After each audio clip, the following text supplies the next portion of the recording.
Hello, everybody. Welcome back to the BVX channel. Come one, come all.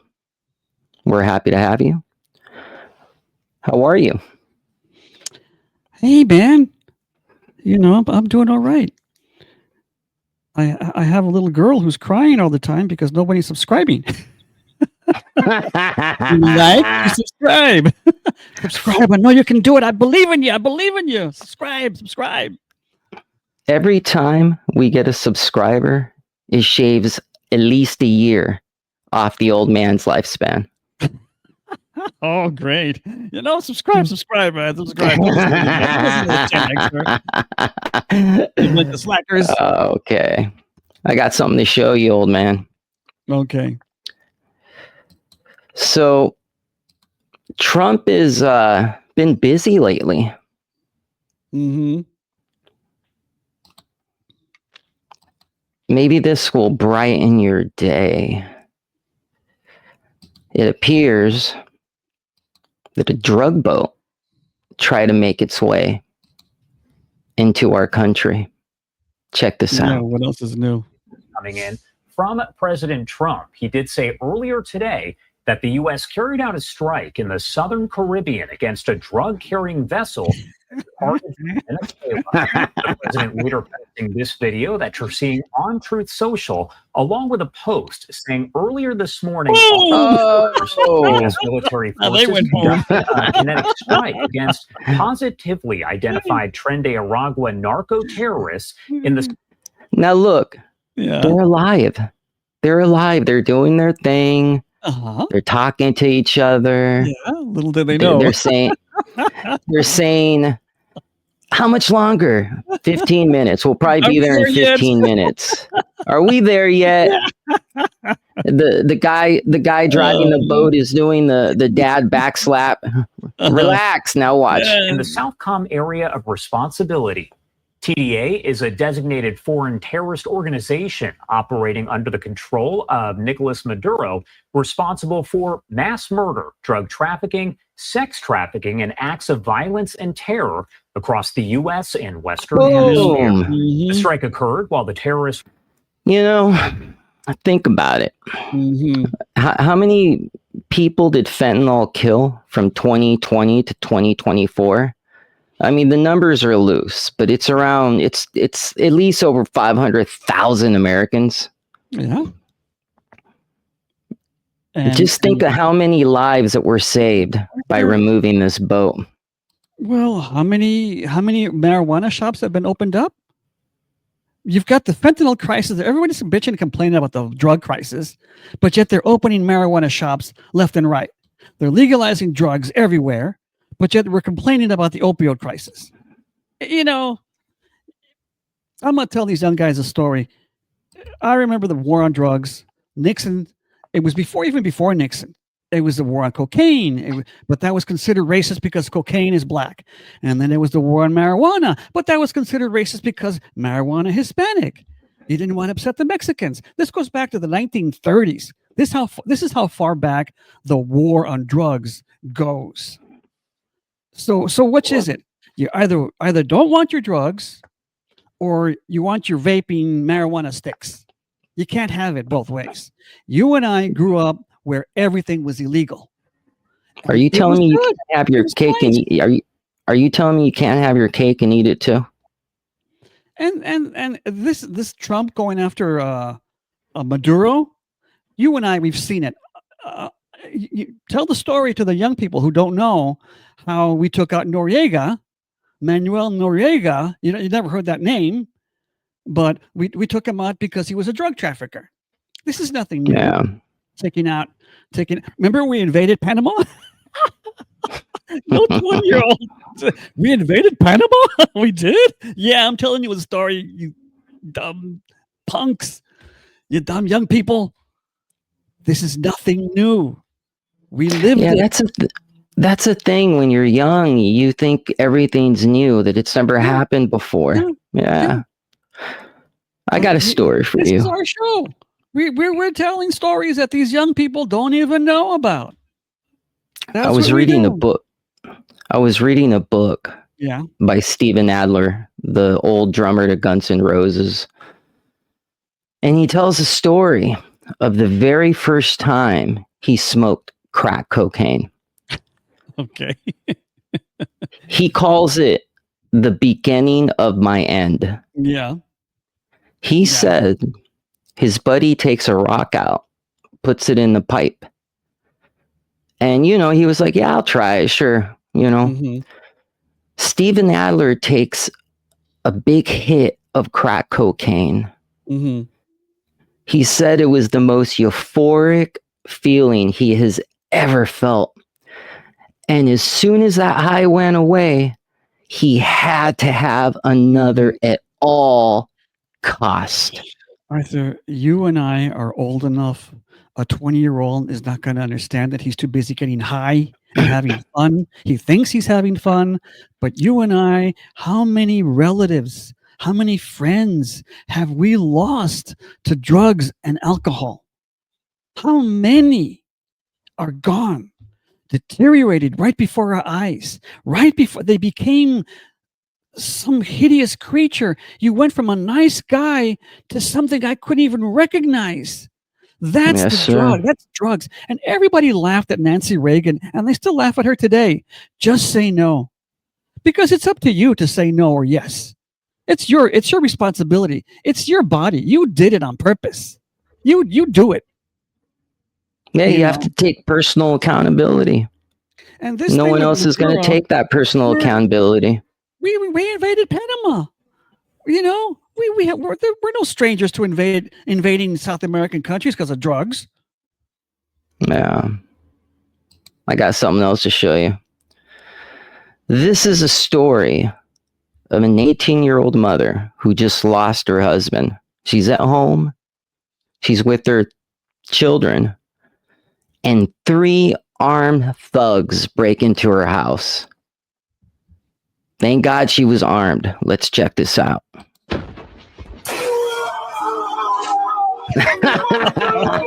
single mother shot and killed 3 home invaders. Oh, that was Bane. Let me tell you a that story. was Bane. It's one of those stories. Let's watch that again. Colin, yeah, I like him. So let me prefix this. Here's the woman. These are the intruders. Just watch the bottom portion. 3 of them. A single mother shot and killed 3 home invaders to protect her son. Oh, man. A single mother.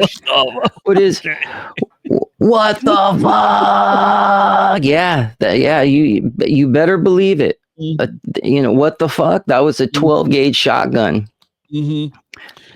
I've heard that debate. What is the best home defense weapon? A shotgun or a gun, a handgun? I don't know. I don't know what is it? What is if you have an idea, comment, let me know. I don't. What do you think? Yeah, let us know. Me personally, I never understood the 12 gauge argument because if you have slugs, it's going to go through the intruder, through the wall, and maybe even through your neighbor's wall. If you have buckshot, it's going to hit the intruder, your 75-inch Sony television, and your beautiful Bluetooth subwoofer. To me, it's either. I prefer a rifle. I just love rifles, but to me, it would be a handgun. You just grab it, maybe a Springfield Armory. Yeah. What do you think? Well, a shotgun. Well, do young people shoot guns anymore? Do they even know how to shoot? I don't even know if an 18-year-old is shooting guns these days. Who knows? I think you only get 3 or 5 shots in a shotgun, and then you have to reload. It depends on what shotgun. It does do a lot of damage. Those pellets, they shred through meat, and plus they blow you away. But a gun is small, it's compact, it's accurate, it's more accurate. You can get more shots down range. to scare people. If you have well, in California, you're only allowed 10 shots. And in New York, California, like that's only 10 shots. You're done. Let's do a poll. What do the listeners prefer? Do you prefer a shotgun, rifle, or a pistol? I prefer all of them. Call me, pick me. Yeah. And then some people choose just out of style and preference. They want to aim with confidence or a and knife. style. Or a baseball bat. Remember baseball bat? Waking up with the baseball bat. Who's there? With a baseball bat in your underwear. Those were all the sitcoms. Oh, yeah. How many times did Jack Tripper wake up with a baseball bat? Yeah. Oh my God. On the furniture. Yeah. I got something else to show you, old man. Okay. Are you ready? Mm-hmm. This story is about another boomer who often goes boom. I'll give you a hint. Dark Side of the Moon. Oh, Roger Waters. Get a load of this. When did Roger Waters turn into a mean old man? Well, why do you think he got kicked out of Pink Floyd? David Gilmour couldn't stand him. David Gilmour. Exactly. All these years later, now we know why. Well, listen to this guy. To their arguments. No, we weren't. We were not. Check this out.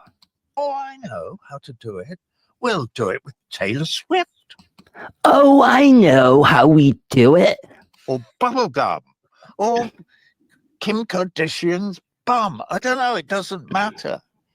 It doesn't matter. But I think Ozzy Osbourne, who just died, bless him, in his whatever that state that he was in his whole life, we'll never know. We didn't, although he was all over the TV for hundreds of years with his idiocy and nonsense. The music, I have no idea. I couldn't give a fuck. I don't care about Black Sabbath. I never did. Right. I have no interest in what the hell are you talking about? Biting the heads off chickens or whatever they do.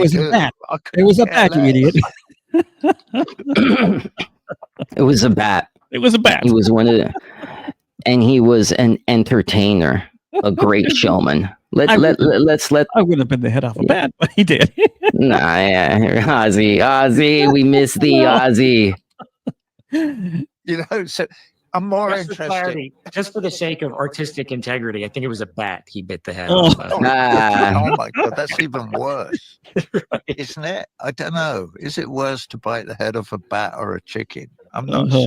They're both pretty tricky, aren't they? But I think that... yeah, man. I don't know how he was raised, but when somebody dies... you're supposed to have a little bit of respect. He could have said, well, Black Sabbath wasn't my cup of tea. I never got along with Ozzy, but I'm sad he's dead. That's all he could have said. That's all he had to say. That's all you say. You know what it is? It's jealousy. The guy seethes with jealousy. Roger Waters is rich beyond belief. Pink Floyd albums have sold in the hundreds of millions of copies. They're still being played today. He's getting royalties. He's even getting royalties from us, and we don't even play songs, And he's still jealous. He didn't become America's favorite dad. He doesn't understand Ozzy's success. How could it have been Ozzy and not me? No, I think it's beyond that with him. I think it's ego. I think of course it's ego. Maniacal egomaniac. That he is, it always has been. I appreciate all the music he gave. He's a brilliant musician, songwriter, and all that. I appreciate it. I enjoy it. But as a human being, he's a freaking prick. Yeah. That's all there is to it. Plus, he's a freaking socialist, communist. Yeah, he sure is, isn't he? He is a commie beyond all commies. To the max, he's a communist. He's a Marxist. Ugh. He roots for communism. He roots for socialism. He's always talking about it. He's a rabid anti-Semite. He hates the Jews. Wants to see them all Hates dead. Jewish people. Oh, he hates the Jews. He's a rabid anti-Semite. Just he's a freaking German from 1939. David Gilmour. You would have feel your followed. pain. There was a guy named Mosley in Britain that was a follower of Hitler. Roger Waters would have been a Mosley follower in a heartbeat. In a heartbeat. All right. Well, listen, let's get Roger Waters out of our system and clear our palate. What do you say? What do you say, old man? Okay. Here's a story of someone being heroic. Get a load of this. Frightening scene in Pennsylvania. A young boy walking high up on the monorail tracks at Hershey Park. The dramatic rescue effort captured on camera. Here's ABC's Perry Russum. Tonight, the terrifying video. A little boy standing dangerously on the edge of the monorail track at Hershey Park in Pennsylvania. The boy walking the metal beam as people on the ground yell for him to stop. Others yelling, keep going. Stop! Keep going! No! No! Keep going! The young child reported missing Saturday evening, separated from his parents. He was spotted on the track 20 minutes later. Apparently overwhelmed and confused, the boy covers his ears. A bystander jumps into action, climbing on the roof of a nearby ice cream shop, clapping for the boy's attention. The man then makes the dangerous decision to jump on the track. He pulls himself up as the boy walks toward him, lifting him to safety. That's what men do. He's the greatest. He's the greatest hero of all. Look, he took action. And you know, a lot of people were probably shocked and didn't know what to do. But this guy kept his composure. He looked at the shed, jumped on it, climbed on it, and he took control of the situation. Yes! And there's another man. It comes just a month after 9 years. Oh my goodness. And you know what that reminds me of? That is straight out of a plot from the old television show Chips. Remember Eric Estrada and what was his name? Poncherello and John Baker? Arthur, the kid on the aqueducts. These young people have been brainwashed not to be heroic, not to be men. That's what men used to do. That's what men are protectors, they're defenders, and they save people. Men do that. And these young people, I bet you if that was a park full of teenagers and 20-year-olds, they wouldn't have done shit. They wouldn't have done nothing. Let me know. Maybe if a young person would do that. No young person would do that. No 20-year-old will do that. Because it's toxic masculinity. Am I going to get canceled? Am I supposed to be manly? Because they've been so beat up, so brainwashed by the goddamn feminists not to be men. That guy was 40 years old. Those guys were in their 40s. The two guys that were on the roof. No teenager was there. No 20-year-old. Let us know. One, they're not physically fit anymore. I don't know if young boys go to the gym and work out. I don't know. They don't know how to fight. They don't have the physical fitness, and they think they're girls. Well, again, the demographic of young men who train in the martial arts has increased. Oh, but I want it. I don't believe it. You don't have to believe it. You just look at the numbers. That being said, if you're in your 20s, let us know what you would have done in that situation. And be honest, would it have clicked? Even 30, 25, 30 years old. 30-year-olds. They're so afraid of being toxic masculines, they wouldn't have done nothing. They're brainwashed with the destruction of the nuclear family. They hate their own families, the family structure. They don't want to be toxic masculines and all that shit. I remember baby Jessica McClure. The whole nation rallied around her to save her. These young people don't even know what I'm talking about. I'm going to tell you a story about this little girl that fell down a well in Texas in 1987. Even Ronald Reagan got involved. The president got involved. Everybody got involved. Coca-Cola, I think I remember that happened during remember the new Coke versus old Coke? Yeah. They had that campaign going, and they attached it to baby Jessica McClure. We're gonna see if they can rescue the baby Jessica, and also let us know if new Coke tastes better than old Coke. Yeah, it was all over the news. It made international headlines. We rescued a child. I remember when they took her out. Man, remember when they took her out and carried her? The whole world cheered. Yeah. Yeah. The whole world cheered. Yeah. The whole world was watching. That was a great time. The 80s were a great time. I miss the 80s. Yeah. It's over, old man. The good old days are gone, aren't they?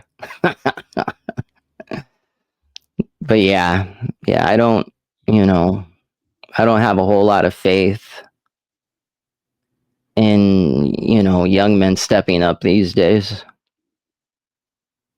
But there is one man who has time and time again stepped up. And by the way, please like, share, and subscribe if you're enjoying the video. Give a little click. All right, check this out. I've got some great news for once. It is official. The police have acknowledged in writing that Tommy Robinson acted in self-defense last month when he defended himself against an unprovoked attack at the St. Pancras train station in London. To see their letter received by Tommy Robinson today, go to savetommy.com. It's very short and sweet. In short, they will not be charging him. They say there is no evidence that he did anything wrong. Just a reminder, last month, a crazy leftist who admitted he was drunk spotted Tommy by chance and decided to attack him. And then he comes after me. When I was at the top of the stairs, he then comes at me. Now, he's not a small bloke. No, he's not a small bloke. He's probably 18 stone. And then at that point of him coming back at me, which is what I was waiting to see on the footage, at that point of him coming at me, even then I go backwards. But I do defend myself. Yeah. I do defend myself. Now, in defending myself, he has unfortunately took a quite serious injury. Yeah. Which, again, I wish... I don't want any negative for him. I want him to have a full recovery. But if you chase people, you harass them, you threaten them, you leave them in a corner with no option when you're coming to... He come at me to violently attack me. Sometimes I can't understand his accent. You know what I mean? Sometimes I love that accent. I can't understand his accent. It's just too thick for me. It's hard for you. It's hard for you. I know. Essentially what Tommy is saying. So the most important thing I've learned in self-defense is, and it's the golden rule, distance. Mm-hmm. If another man aggressively walks towards you, as soon as he's about 3 feet away from you, in my opinion, you have the right to put him down. Because what do you think he's going to do? Yeah, and let's say he wants to showboat and be nose to nose with you. That's fine, but you have no assurances that he's not going to clock you, dry gulch you. Well, we were always taught in the department, and LAPD and sheriffs, we got the same training. Arms distance. Exactly. Don't ever let the suspect or the person you're dealing with get in arms distance. Anything closer and you're gone. And everybody says, well, why did you shoot the guy? He's only had a knife. What's the you can cross 25 feet in 3 seconds or something like that? Is the math, I think. Yeah. Look, if he's close, yeah, if he's close to you, he can stab you. Hmm? If he's close to you, he can stab you. He can hit you. Mm-hmm. You use your safety. So this guy is drunk. He gets in his face. He had no choice. Tommy Robinson had no choice.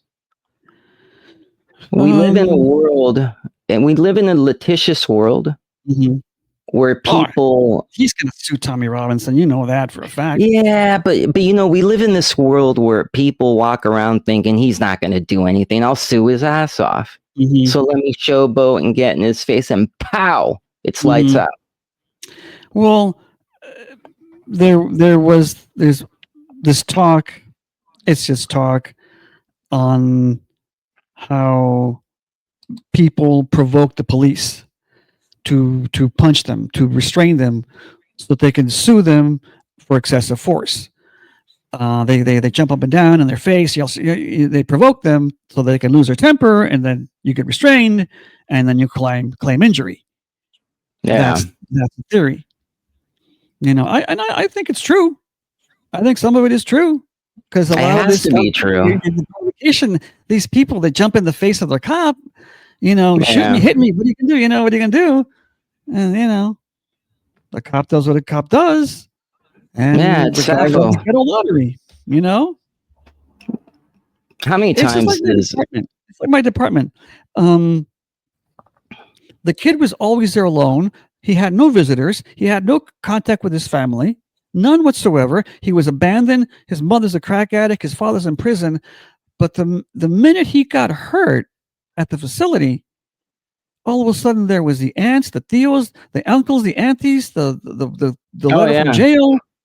Oh, they're marching. They're marching down the street. Yeah, and they're marching down the street. Crump or Mark Garagos. Yes, you know, lawyers suing you. Yeah. All of a sudden, Nico, my darling baby. Yeah. How many lawsuits a year? It's got to be thousands. Thousands. The lawyers, the county lawyers, that's the full-time job. Yeah. Speaking of police, let's take a look at this story. You gotta love body cam videos.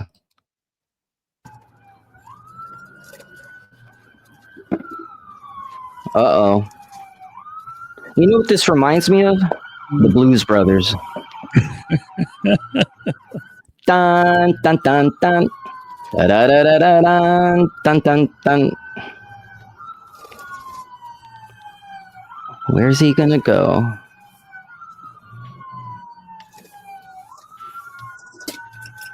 Look at. 20 quicker updates. What on earth? He went straight to the mall. Inside the mall. Look at that. Straight through the freaking mall. Wow.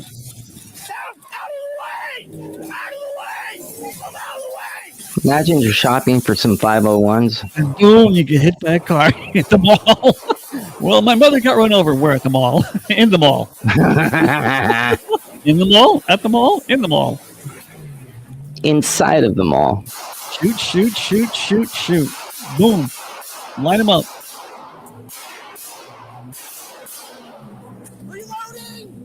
Reloading. Look, he's still going. Well, he's probably dead. His head is slumped over the wheel. Yeah, because they shot that guy. They fatally shot him. And they have every right to. Yeah. But you just watch. There's going to be protests, and why did you shoot at the guy? You should have just talked to him. Why didn't you? What would possess somebody to do that? And that happened in Killing, Texas. Remember what happened in Killing, Texas with the Luby massacre? Remember the Luby massacre in the 1990s? Early 91, like 91 or something like that? Where that Why guy don't you tell me? Drove into the cafeteria. He smashed the window of the cafeteria, Luby's cafeteria, and he killed like a bunch of people. But Arthur, okay, so you have a history of people driving into buildings in that small town. Where were the barriers? Where were the posts, the flower pots, so that people couldn't do that? Yeah. Well, remember they're going to do that. When was it? 2002 in Santa Monica, where that old geezer got confused and drove through the farmers market. I was at my house. I heard all the commotion. Oh, everybody! I remember calling you, and I said, "Old man, are you all right?" You know, calling all our friends. Were you not at the? You weren't at the farmers. You weren't getting some fruit and vegetables, were you? No. I was at my house, and I heard the commotion through my window. Oh yeah, even though it was far away. Santa Monica was there. Yeah. Oh my goodness. And then they decided to get the barriers and put the dump trucks and all that shit. You know, they know this is going to happen. They don't do anything. But here's the weird thing. Yeah, they put up barriers, but after a while, they go away. Mm-hmm. They get rid of the barriers. The problem's gone. They get soft. Good times. Yeah. Mm-hmm. But yeah, so I got this. That was a nutty thing, and yeah, use of deadly force was completely authorized. So of course, you're going to kill the guy. Yeah, what possesses somebody to first of all flee? Tennessee v. Gardner covers that case. Yeah, it call me crazy, but when I get pulled over, I grab my wallet, my pocket knife, I put it on the dash, I get my paperwork. Mm-hmm. You know, I give it to the police officer, and then I'm on my way. Mm-hmm. Call me nuts. Well, you know, some normal people like you and I just want the ticket and go on our way. But other guy thinks, oh, I'm hitting the jackpot. No, I'm not going to give it to you. No, they start arguing with the cop. They get restrained. They get a broken arm, and they get $100,000 settlement. Yeah, there's this guy. His name is King Randall. Mm-hmm. And he teaches young black men how to go through life. And that's one of the things he's taught them, you know, what to do. What to do when you get pulled over. Uh-huh. He's also taught them etiquette, table manners. Yeah. One thing I wish I learned in life, if I ever win the lotto, I'm going to hire a life coach to teach me table manners. Look at this. Lower your hand. Put the handle of the fork in your palm. The handle of the fork in your palm. Good. And we're cutting. And pivot. Good job. Good job. Look at that. Take your time. Chew with your mouth closed, please. Remember. Close the lip and cut. Well, beautiful. Great job. Now, look how they're dressed. Look how they're dressed. Salad dressing all over your lips. Like men. What's your pause position in European style? Upside down V. Fork upside down V. Knife. Good. Now you take your napkin, place it on your index finger, and dab. Do you know any of that stuff? A little bit.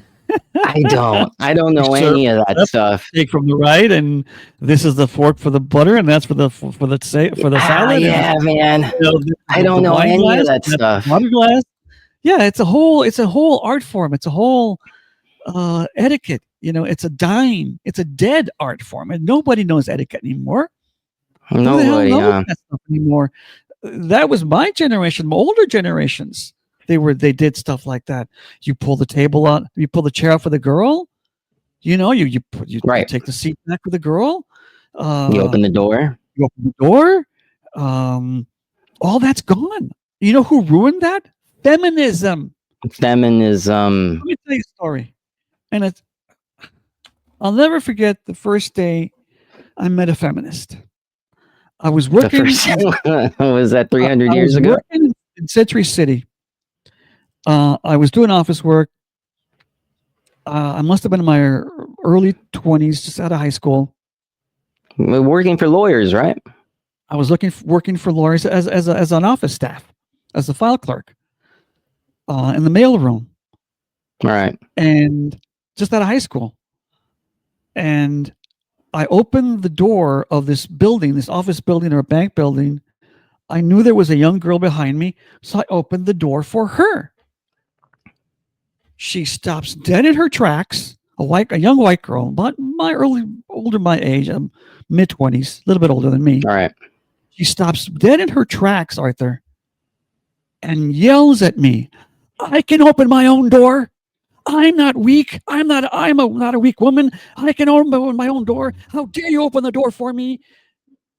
And I'm all confused because I've never met a feminist like before. Never. And so did I do something wrong? Did I insult her? Did I yell at? And is my fly open? What the hell's going on with this woman? With Yeah, this you girl? don't know what's happening. They're the ones. I can pay for my own lunch. I can make my own meals. I can do this. I can do that. They're the ones that destroyed etiquette, formalities, tradition. You know, it was based on male and female roles and civilized behavior. They destroyed it. I got a similar story. I remember I was 20 years old and I was working at the Man Criterion, a movie theater. Mm-hmm. And it was my job to take the customer's ticket, tear it in half, and give one half to the customer. Mm-hmm. Yeah. A woman and her, I guess, friend walk up and she gives me her ticket. I tear it. And I say something like, "Thank you, ma'am," or "It's down the hall to your left, ma'am."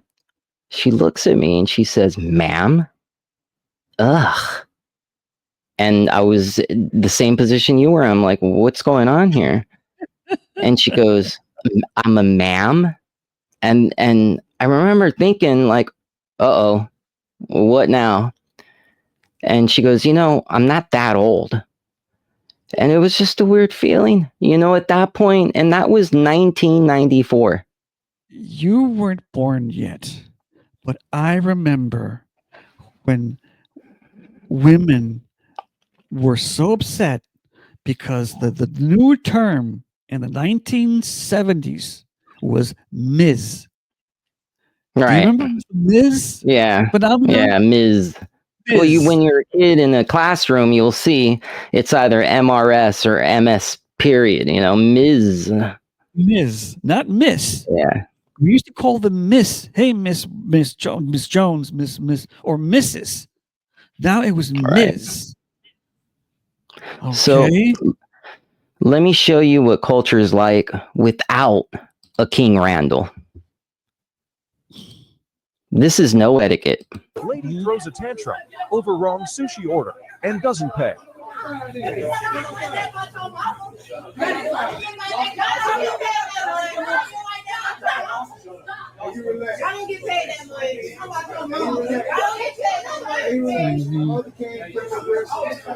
This poor girl is just working. This other woman's trying to enjoy her food.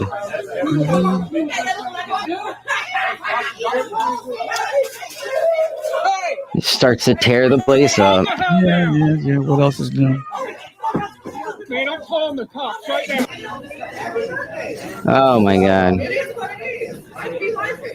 Where's King Randall when you need him?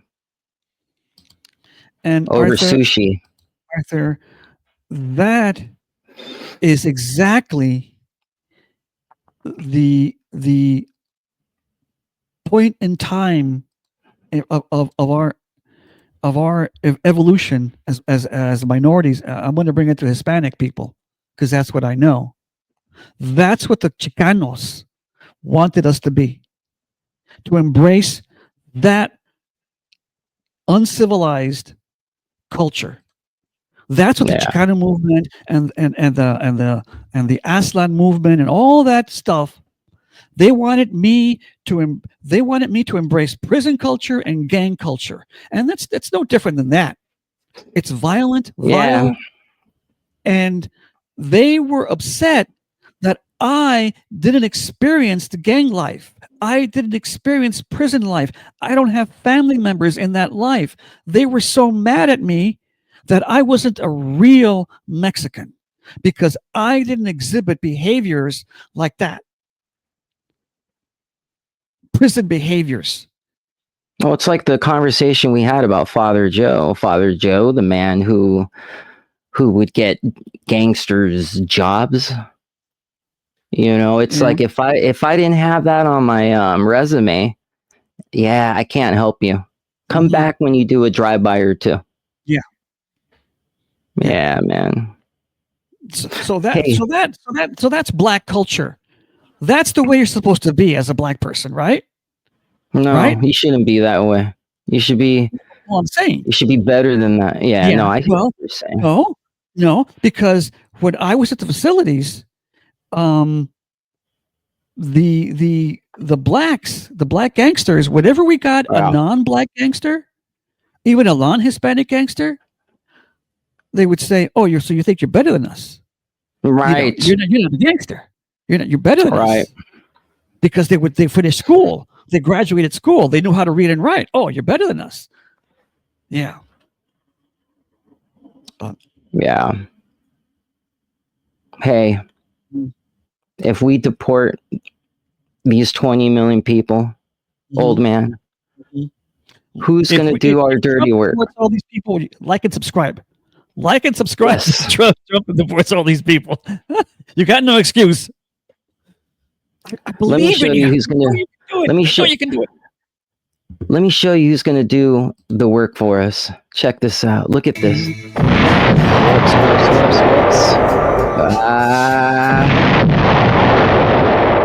I'm sorry. I am so sorry, but we cannot Yeah, they're gonna, play Hollywood's the gonna sue us. sound. Hollywood's going to get us, man. When you watch this video, everybody, there's going to be a crude glitch, and that's me. Yeah, that's me editing out. That's me editing out the Aerosmith. All right. Look at this machine on the farm. Look at that. This machine puts the good tomatoes in the machine, and see the rotten bad tomatoes? It somehow knows not to hit those. Look at that. Look at that. That's ingenuity. Yep. Who needs farm workers? Who needs to spray farm workers with pesticides? Who needs to exploit their labor? Who needs to cook them under the hot sun when you have a machine like that? Look at that beautiful plump tomato. I just wanted to show you that. I thought that was beautiful. Have you seen all the automation on farming? The computers, the GPS tracking? Yes. The monitors in space? Yeah, the water is automatic. The big irrigation, it runs on its own, automatic, like a robot. Or you have drip irrigation, automatic on a computer. You have GPS tracking for your cattle and your sheep. You have the tractor. The tractor runs by itself. Tractor runs by itself. They have those machines that come shake the trees. Have you seen those shaking the trees? Yeah, it just shakes them. It shakes them like OJ shook his women. I bet you that the farm workforce has been cut in half. I bet you. I don't know, but if somebody knows, let me know. Let us know. If the farm workforce, what was the farm workforce 10 years ago, and what is it now? I don't know. I'd like to know. Oh, it's night and day. It's night and day. Night and day. But yeah, that's where it's all going. Even hamburgers. Have you seen Mr. Flippy? You ever seen Mr. Flippy? You know, yeah, Japan. All right. I have no doubt in my mind that 10 years from now, Tesla's going to be selling robots that'll basically be your butler. I have a feeling that 10 years from now, buying a robot is going to be like buying a car. It folds her clothes. It scratches her back. I don't know why Mr. Flippy sounds like a cartoon. All right, man. I'm out of here. Cartoon of Mr. Flippy. Hey, Mr. Flippy, I'm ever flipping burgers. Talking okay, he needs his meds now. Yeah, he needs his meds now. All right, everybody. It was good talking to you. Please like, share, and subscribe. We appreciate it. I believe in you. You can do it. The button's right there. The button's right there. You slackers. And let us know, what do you prefer for home defense? You prefer a rifle, a shotgun, or a pistol? We're asking. We want to know. Okay. All right, geezer. All right. I'll see you later.